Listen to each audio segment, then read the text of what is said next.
it's inevitable when you grow up in a house of faith, and when you also grow up in a house that is East meets West in terms of science. It's kind of the inevitable outcome, because we all believe in science and understand that science is real and have that side of our brains, but we also, you know, like say certain mantras on certain days for certain gods or planets, and so the marriage of those two, it just was, to me, like, you know, intuition is very scientific. It's just energy. It's just matching energy and understanding energy that's around you.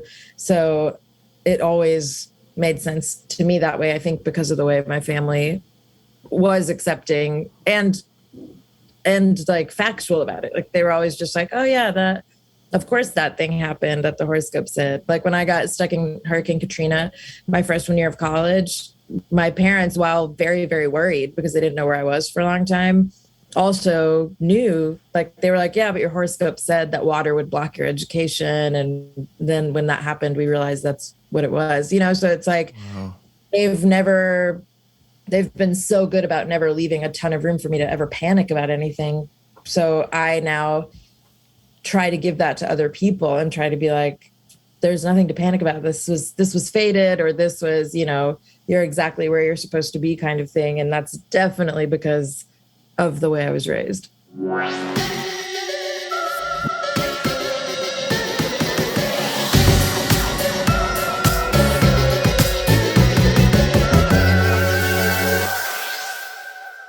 Welcome to another episode of As Woo.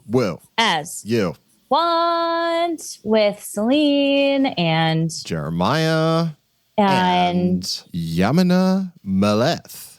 Yamuna is a good friend of one of our friends, Braxton, and she's intuitive and a tarot reader, and she does energy clearing, and she's also an actress, a singer, and just has like a really cool series of skills and talents and abilities that she brings to the world and blesses the world with. So yes, we are many hats. Yes. Which I personally relate to. So I really had a wonderful time chatting with Yams, and I think Celine did as well. So without further ado, let's go to our conversation. So my name's Yamuna Meleth, otherwise known as Hinduitive. And I am a professional actor and singer, but have also discovered an ability for intuition. And so now I do intuitive psychic readings and energy coordinating on like TV film sets, which basically just means I go and clear a space of the energy or like work with the actors to get everybody sort of on the same page as each other. And it kind of just, you know, I thought like before the pandemic that I was wearing a lot of hats, and now I'm wearing infinitely more since. So, Cool. Well, that's, I'm really excited to chat with you. Can I call you Yams, or what do you prefer? Yeah, Yam is totally fine. Okay, cool. But before we like get really into it, you know, I was looking at your site and like looking at like how you like your path, and I would just love if you could share some of that with our listeners, because I think it's really interesting, you know, the way you came to where you are right now. Sure.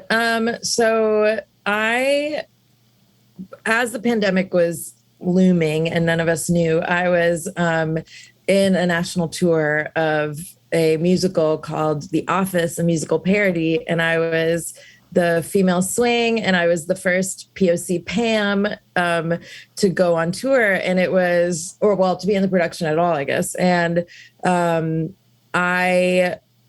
while we were on tour, I had never experienced anything quite to that degree of travel before. Like I moved a ton when I was a kid, and I've bounced from like apartment to apartment or house to house, but it had never been like the way that tour is, where you're in maybe 2 cities a day. And then on top of that, you're in these really, really old theaters, right? And like theaters happen to be spaces in which people have had very free forms of expression, for the most part, have had pretty free forms of expression over, you know, in some of these cities, like a couple of 100 years. So I just found every time I was getting into a new space, that even now talking about it gives me chills, but every time I would walk into a new space, I would all of a sudden, it was like I was imprinted with all of these stories from the space or from the town. And I didn't understand how I knew them or how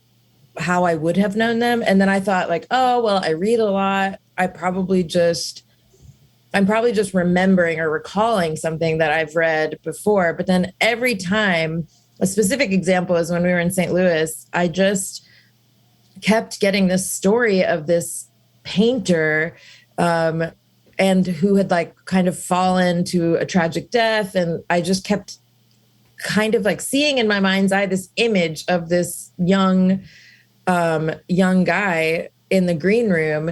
And finally, I wasn't going on for one of the shows. And so I asked somebody that worked in the theater just what the history of the theater was. And he was like, well, actually, he's like, it's the anniversary of this really tragic death when the theater was being built. And there was this young painter and he was up in the rafters and he fell. And they say he's always in the theater now. And I was like, oh, and I've always been into the occult. So even then I was like, and my mom is a statistician. My dad is a doctor. So I have a very pragmatic brain also. So I was like, this has to be like memory recollection, something. I've read about this or something, but I hadn't. And then I just realized that it was spirit desperately trying to explain to me that I have this gift of being able to see and feel spirits. And now like to hear them and to hear stories or to get messages across to people. And then I had a day in Boston where I went on as Pam, and I very unfortunately for my acting partner in all of these scenes, dropped almost every single one of my lines because I so loudly had this voice in my head that was giving me numbers, dates, the name of this restaurant, the name of this Italian dish. And when you're Pam in the show, you have a scratch pad. So I was like taking notes, and it turned out at the end of it, the person I was across from, who's one of my very good friends, his mother had recently passed. And it turned out that it was her birthday that I'd written down. It turned out that day was the anniversary of this this family thing where they go to this Italian restaurant and they always order the same dish. And then I was like, okay, this is something else. So then I called my mom, who I'm very close to, and I, to be totally honest, was like, I think I'm losing it. I was like, I think this is it for me. This is the end of the road. I need to move home. I'm going crazy because schizophrenia also runs in our family. And so I just was like, I'm in my late 20s. This is probably something like that. And my mom was like, very casually, was like, oh, no. She was like, this is perfect timing, actually, because your Indian horoscope says this is exactly when you're going to discover your psychic and intuitive talent. So you're right on track. She was like, don't worry. And just was so, and then like kind of casually like mentioned to my dad on the phone, like, hey, Yamuna, it happened. Yamuna found out she's a psychic. It was like getting your like Hogwarts letter or something. Like it was the most insane thing. And then I kind of was forced into honing it and developing it, because then the pandemic hit and I went home. And, you know, obviously, I mean, still Broadway actors we're all really struggling to get back to work. So I had to figure out another way to pay rent. And so I started asking friends if I could use them, sort of, if they would like kind of be my guinea pigs, and if I could give them little readings and if they resonated, or, you know, and I was asking for honest criticism, which as an actor, you get fairly used to receiving constantly. So I started, and then I just wasn't getting really any criticism. Like everybody was just like, nope, that was right. I don't know what you want me to say. And I was like, oh, okay, well, maybe this is a thing. Maybe I should do this. So now I made it an official LLC this year, and I trademarked the names, and now I'm doing like pretty consistent readings for all sorts of people all over the world. Wow. Yeah. So rad. That's so rad. Wild. Yeah. So like in terms of your like family history, is this something that like you grew up with, or is it something that kind of happened like only recently in terms of like you knowing about it or you guys talking about it? So I've been raised Hindu, and I'm from South India. So we value astrology a lot. Like we have a family astrologer. Everything we do is based on astrology. My dad and I constantly talk about, what's next in the horoscope. And I've definitely always had faith in it because it's never been wrong. And my mom, everybody actually in my family is extremely intuitive. They just don't necessarily label it as such. Like my dad is an extremely intuitive doctor, and what makes him, outside of obviously years and years of practice and study, what makes him so good is that he is so empathetic and feels pretty accurately what is happening and where it's happening. And my mom also has just always been psychic. Like she's always been like, I just think you're gonna get. I remember like when I got into this fine arts boarding school, and she like called it like the day that I was gonna get the acceptance letter. I got it, and like in a lot of ways it's been really helpful for our family because I was a kind of a hellion in high school and college. Just I dabbled in a lot of drugs. I drank. I was constantly getting in trouble. I was constantly dating like the worst possible kind of guy. And my parents thankfully had this precursor. Like they were like, yeah, we kind of knew that you were going to do this to us. And, it made it possible for us to get through it all as a family. And my brother too is extremely intuitive, but wouldn't ever call it being psychic. I think it's inevitable when you grow up in a house of faith, and when you also grow up in a house that is East meets West in terms of science. It's kind of the inevitable outcome because we all believe in science and understand that science is real and have that side of our brains, but we also, like say certain mantras on certain days for certain gods or planets, and so the marriage of those two, it just was, to me, like, intuition is very scientific. It's just energy. It's just matching energy and understanding energy that's around you. So it always made sense to me that way, I think, because of the way my family was accepting and like factual about it. Like they were always just like, oh yeah, of course that thing happened that the horoscope said. Like when I got stuck in Hurricane Katrina, my freshman year of college, my parents, while very, very worried because they didn't know where I was for a long time, also knew, like they were like, yeah, but your horoscope said that water would block your education. And then when that happened, we realized that's what it was, so it's like, wow. They've been so good about never leaving a ton of room for me to ever panic about anything. So I now try to give that to other people and try to be like, there's nothing to panic about. This was fated, or this was, you're exactly where you're supposed to be kind of thing. And that's definitely because of the way I was raised. So do you use more like Vedic astrology also in your like readings, or is it mainly based on kind of your intuition or connecting with the person's energetic fields? It's definitely connecting first, and then intuition. I'm studying Vedic astrology now. My dad is this is how everybody in my family is. Everybody in my family is like a very, very good something and a very, very good something else. But my dad is a really prolific astrologer now. And so he actually had a stroke in this last year. And so he started studying it a lot more as he was recovering. And so with that impetus, I also started studying it. So I'm in the middle of figuring that out. And I would like to eventually make it, sort of like a 360-degree service. But for now, it's like I look at your picture, or like even in stuff like this, like I'll always like pick stuff up. Sure. Right now, it's a matter of me learning how to just like, it's me trying to learn how to turn that switch off when I want to just have like a conversation. Right. How to function in a just casual setting versus always having to like tap in and be like, hey, like, your cousin's around. Exactly. And you're like, okay, well, this is not helpful right now. Yeah, exactly. That's pretty interesting. I mean, and so this happened when you were 28 or something, like the big movement.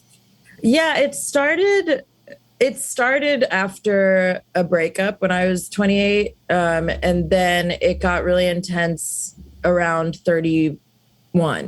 Mm-hmm. I'm 34 now. So yeah. So like about 3 years ago. But I think it was a matter of,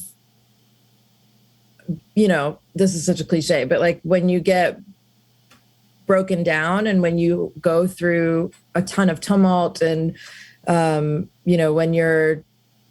the rug is sort of pulled out from under you, that's when if you're lucky enough to be able to figure it out, then that's when you do it, So, this like my late 20s my Saturn return was like just an absolute disaster. And then everything was really, really like climbing back up. And then it hit all of us. Right. Like, so, and now I'm just now back to the point where I'm like, okay, redirect. Like, I think this is where I'm heading. This is what I'm doing. But I also am learning. And the more I do these readings, the more I'm learning that like, you don't know, just, it's like, it's worth it to just be present right now and take it as it comes, because the more I can understand that, and this is a Hindu perspective has also helped with this, but the more I can understand that I am a physical being experiencing something through the lens of a greater thing, the easier it is for me to understand that like things are not happening to me.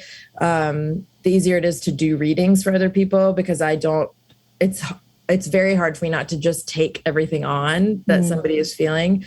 And that really gets in the way sometimes, because then I can't always do readings, or when we are collectively going through trauma, which is always, it's really hard not to live in that space. So, figuring out the discernment, I would say, started in my early 30s, but the chaos was late 20s.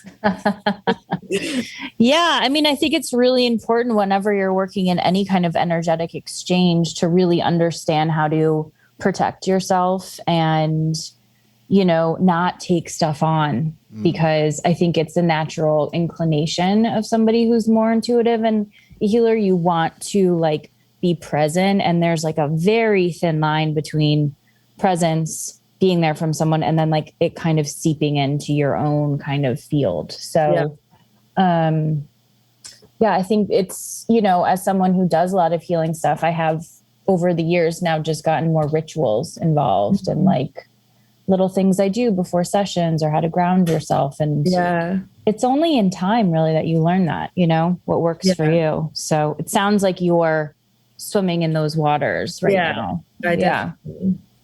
Yeah. Would you mind sharing some techniques that you use to like either ground yourself or kind of protect your energy, or maybe pre or post sessions? Because I'm sure there are people listening. I know for a fact there are people who listen to our podcast who are definitely empaths. So I think a lot of people experience that as well. Okay. Yeah. I have a few things that I like to use, but for me, they're generally all auditory, because I'm a musician. It's the most powerful thing for me to use and the most helpful thing for me to use. So, even just generally, because even as a human being, I'm somebody that struggles with anxiety and depression, and I have to, and sometimes, especially lately, now I'm like, is this me? Am I feeling this? Or is this like is this somebody's energy that's left over from a reading I just did? So the easiest thing I found, that I do before and after, which is really simple, is I just clap. I clap 3 times, and I'll just, as I do that, the first time I clap before a reading, I will kind of, say that I'm clearing the space. I'm allowing whoever needs to come in to give a message to come in. And then at the end, I'll clap and say, I'm clearing the space and asking everybody that's not on my team to leave and for my team to come back in, I love that. Yeah, I find that's very helpful. Because this is a thing you study in opera, which is what my master's degree is in. It's like kinesthetics, where you move. If you're studying a really florid or hard passage of music, oftentimes teachers will get you to move. They'll get you to walk in a circle as you're singing it, or they'll get you to move your hands as you're singing it.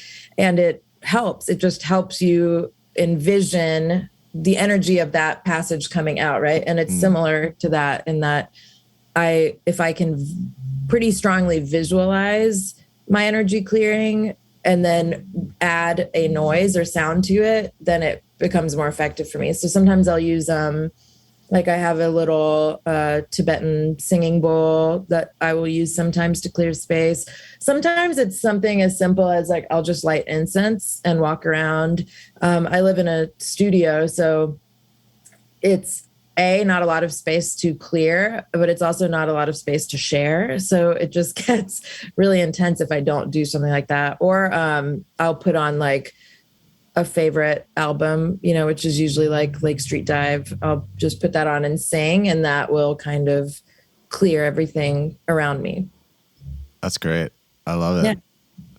Yeah, I feel like I relate to you pretty in multiple ways, just because I'm also someone who works in music, and auditory is very much my realm of energy exchange. So it's interesting how those two things kind of interact all the time. Another thing, there's so much that you've said that I've reflected on, but another thing, Celine, I don't know if you remember when we were interviewing Eloise, and for anyone who's listening, Eloise de Leon, who's also a healer who's Brooklyn based.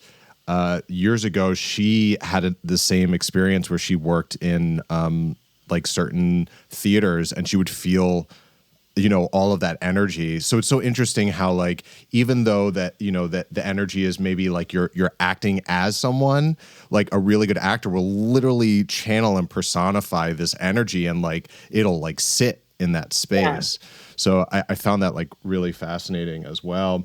And then the last thing, I know I'm going rapid fire here, but the last thing that I really loved too that you said was you and your family. I think there's a tendency, particularly from the Western perspective, when you start to get more into energy and intuition and the occult, there's a full rejection of the Western view and science, whereas you're no, East and West, we can have both, and the Eastern kind of ideas, these energetic ideas are actually totally scientific. And it makes me think of Yogananda and the auto, that kind of idea where it's these are actually not separate modalities, but just different ways of explaining the same thing. Totally. I am also again, a lot of hats, but I'm also a certified personal trainer and yoga teacher. And that was, I love I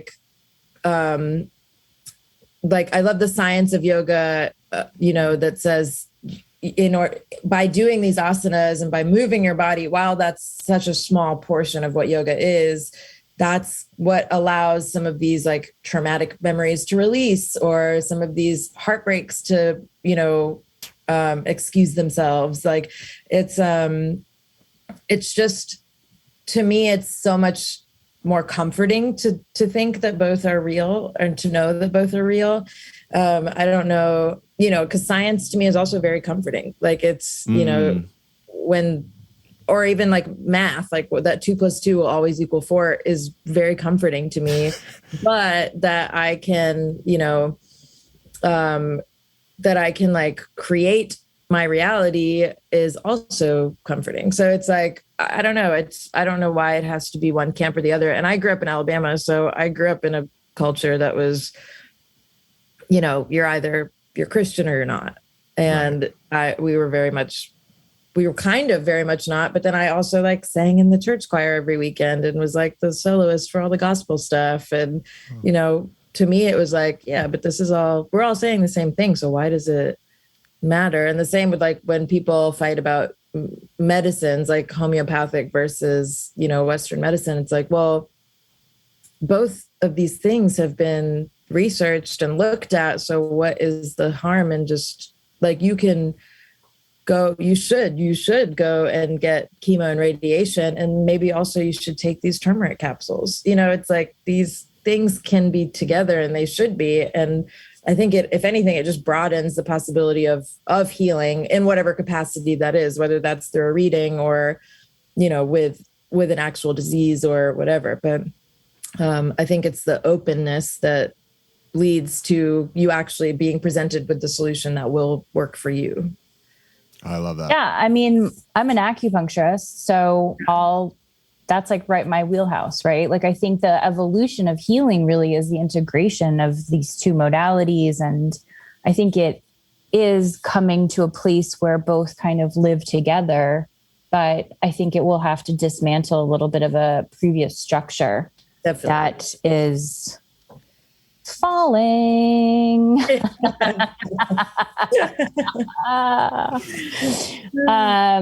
So rad. So yeah, sound is, I mean, I use sound so much in healing too. It's, I think, the easiest way to clear stuff, to be honest, versus, do you remember when we did that thing in my room when I had that ghost? Yeah, for sure. Lots of clapping. There was a lot of clapping. That was really interesting. Yeah. So that's pretty cool. So how do you manage it all? Like, are you having a good time? Are you finding it like tough to balance like all this stuff? Because you're doing a lot. I'm doing so much. I am having a good time. I mean, I am like in real time as we sit and live and breathe right now. I'm okay. I definitely dip in and out. Like and I think there are so many things that contribute to that. I know it's not just, I have to remember that while I am a light worker and a healer, I'm also, a person, just human that's living in a pandemic that, so it's very back and forth. Some days I find like I have so much anxiety around even it'll be something like I have 3 readings to do today. And I will do stuff like I'll just kind of sit totally catatonic until it's time to start the readings. Like, or I'll think about like, I'm like, I should make some tea or I should eat a piece of toast or something. And then I'm like, it's too much. I just can't. Yeah. And then there are some days where I'm like, I just pop out of bed and I get all the readings done immediately. And I have found planning my weeks around the planets and the moon has helped a lot. Like Mondays, I don't do readings because it's a moon day. So I just like chill, I find Venus days are really good for me to do readings. So I'll do them on Wednesdays and Fridays. And sometimes if I feel called to do something on a Jupiter day for somebody, I will, if I feel that it has a lot to do with like a turn in fortune, etc. Or if I feel that somebody's got something that's really karmic, I'll do it on Saturday. Mm-hmm. But I am also just an empathetic musician. So I sometimes just, I try to implement tools every day that I know will help me. Like I try to move my body every day. I try to get the sun on my face, at least for a second.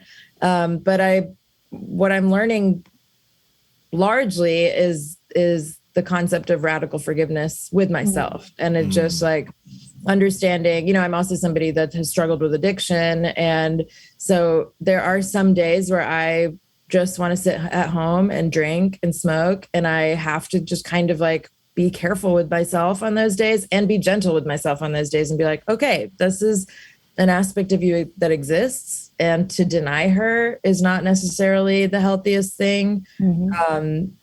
But obviously to indulge her is also not the healthiest thing. So I'm trying to strike a balance there. And it's difficult. Not difficult is a heavy word, but it's complicated being single through that and not really having like there's nobody that I'm beholden to at all for anything. Like I don't have any kids. I don't have a partner. So I'm having to learn how to radically forgive and prioritize myself, because it's like, well, whether or not somebody else is there, you have to be able to do this for yourself and navigate. So I would say that I would say it's like a 75-25, like 75% of the time I really am like, okay, let's get this bread. Let's work out. Let's do these readings. Let's help the world. And then a fourth of the time I'm like, if I get out of this bed, I might die. I mean, I also think though, that's partially like the collective too, like, right. Like the energies right now are like so bonks. Like sometimes they're just easy. And other times you're like, this feels pretty devastating. So I think it's a pretty complicated time to just be incarnated here, because there's so much happening. I know. And I just always have to, actually, my dad always reminds me of this too, but, or we as Hindus generally just always have to be like, this is when we decided to come back. You know, like we are still, I mean, it's impossible to understand on most days, honestly, right now. Right. But I'm like, there's an inner, deeper part of you that understood the assignment and like came back now, you know, like, can you tell I spoke like too much? But it's like, I think what hopefully makes me a relatable, intuitive and a relatable reader is that I never, ever, ever will spin things negatively for people for the sake of like, well, you really need to get another reading if you want to figure out like how to fix this, or, you know, like people try to be really remedial with readings. And I don't really do that. I don't generally like read cards in reverse even. I just try to give people the most uplifting and loving messages that I can, because generally I really do think that's what we are meant to hear and what we're meant to act on. On the other hand, I try to be really honest on my social about when I am depressed or anxious, or if I've like, you know, if I'm feeling guilty because I went out too much over the weekend or whatever. Because I think the hardest part, at least for me so far, the hardest part is to remember and realize that this is an actual lesson every day. And on top of that, like every minute of every day is a new minute, you know? So it's like trying to, again, like stay present with that and be forgiving, and to understand that like maybe I woke up today and I didn't get done what I wanted to get done, but that doesn't mean that my whole day is shot or my whole week is shot, or now November is ruined because I didn't wake up at 6:30 in the morning on November 1st, you know, like, so yeah, so anyway, that's a very long-winded way of answering to say that I am generally okay, but I think collectively I think I'm going through the same thing as everybody else. Yeah. It's interesting. Like a few episodes ago, we had Matt Swavely, who's an intuitive tarot. And him and I had this really interesting discussion about, you know, the idea that intuitives and healers have to be this like perfect, non-mistake making, vegan, you know, all this stuff, which is like wonderful. You can do that. Sure, but you know, the realness of being like, yeah, sometimes I overindulge, or sometimes I get sad, or sometimes I'm anxious and I'm depressed and I feel not great. Like, I think is a helpful thing for healers and intuitives to hear. Like, you can just be both things, right? You know, and I think that's empowering. And like you saying, you know, that you struggle, like that's really important for people to hear, that you don't have to be perfect. You know, this perfection idea is such bullshit that is created in our society that is so detrimental to us, you know, like.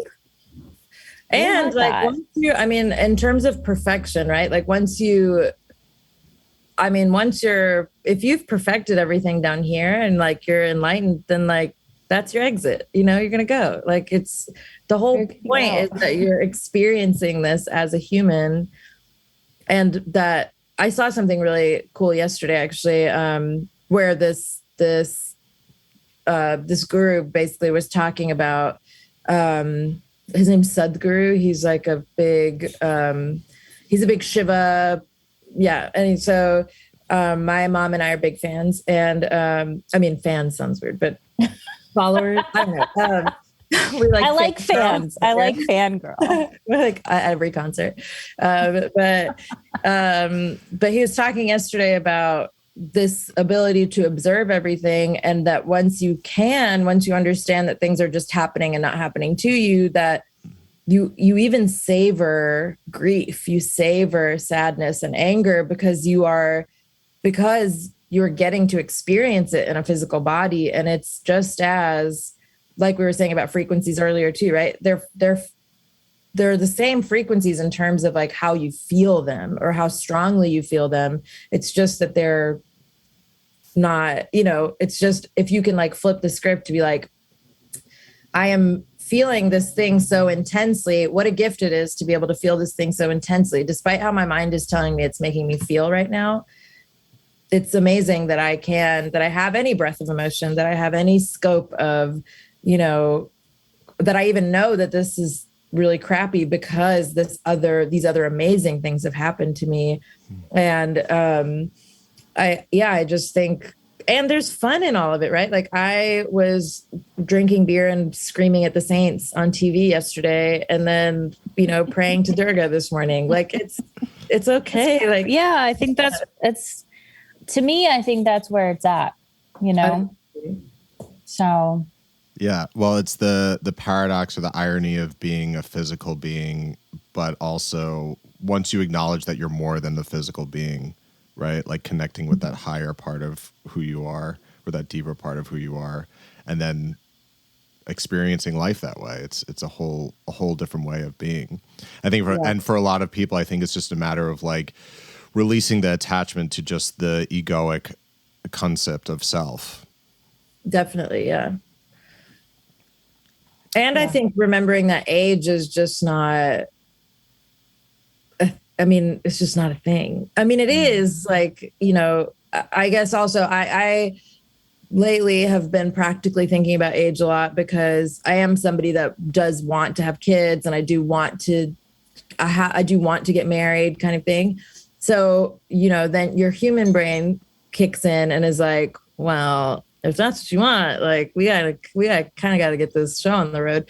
And on the other hand, I'm like, I'm at the very beginning of my life. Like there's so many things for me to experience still. And there's so many ways that this can happen. And, you know, it's not up to me to decide the how. It's not up to me to decide by this age, I should be this. By now I should, you know, be on this number Broadway show. I should, et cetera, et cetera.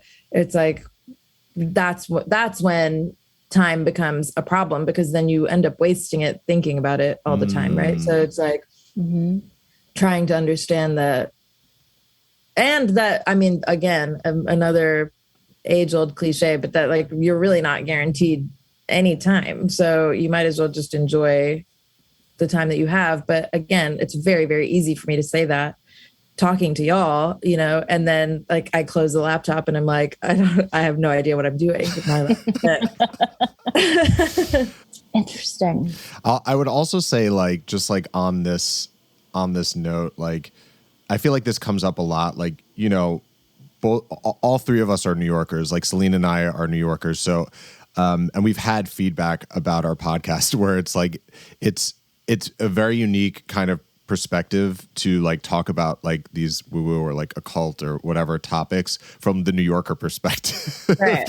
And like, it's come up also in the past too, where it's like, if there is a training ground for this, like New York is it. Like you are bombarded with so much energy, so much just like frenetic craziness from like every area. Like if you can make it here, you can make it anywhere, you know, like like energetically, right? Like it's pretty funny. Yeah, it's true. And like, you know, growing up, I would go to India every summer. So I was in like even more intensely populated and chaotic places always. So I've never really thought, I mean, obviously there are a ton of people in New York and there's a ton of stuff going on in New York, but I've never really thought of it as, for some reason, I've always felt much more grounded and peaceful here than say like when I go home to Alabama and I'm like in the forest, you know, like with true silence. That's when I really am like, it's not that I'm uncomfortable, but that's when I'm like, oh, now I can hear everything very loudly and it's very distracting. Like, it's like New York is almost a white noise buffer that allows me to be a little bit more focused on what is actually going on in my head. Oh, that's so interesting. So your parents are still in Alabama? Yeah. So my, yes. So my mom and brother, sister-in-law, and their kids are in Atlanta. My dad goes back and forth between Atlanta and our house in Birmingham because he still works like 80 hours a week, even though he really should retire. But, you know. Maybe. Yeah, I know. That's not really in our blood. Like we just don't know how to not do anything. Or actually, that's not totally true. I think I'm the only person in the family that kind of knows how to not do anything. But we definitely are all people that have to be constantly intellectually stimulated. Like boredom is like the enemy of the Meleths for sure. And so so people can just book stuff on your website and like, that's really the way to go, or? The website, also Instagram is a good place because I tend to, if no insane like planetary square or retrograde is happening, I do tend to do a lot of daily like reels and readings. And cool. Then, through there, it's just easy to email me at yam.hinduitive@gmail.com. And that's the easiest way to book a reading for sure. Awesome. Yes, we'll definitely link that up for sure. Yeah. I was a little curious to chat a little bit more about like, you do these kind of like energy clearings. Does that happen often? Because I work in video too. So it's interesting like how, there can be spaces where, I don't know if like a line producer or someone like hits you up and is like, hey, like we really need to clear the energy of this space. Like that's so fascinating. Yeah, it's usually directors. Okay. And it's usually for something like with the actors themselves. Like I will like go in and kind of, clear the space. But I also kind of have to explain to people that like, I'm not a witch. I just am like a person that's like fairly intuitive, and sometimes I also am like, I think I might just be giving you advice that I would give to you as Yam, but like, if that's what does it for you, that's great.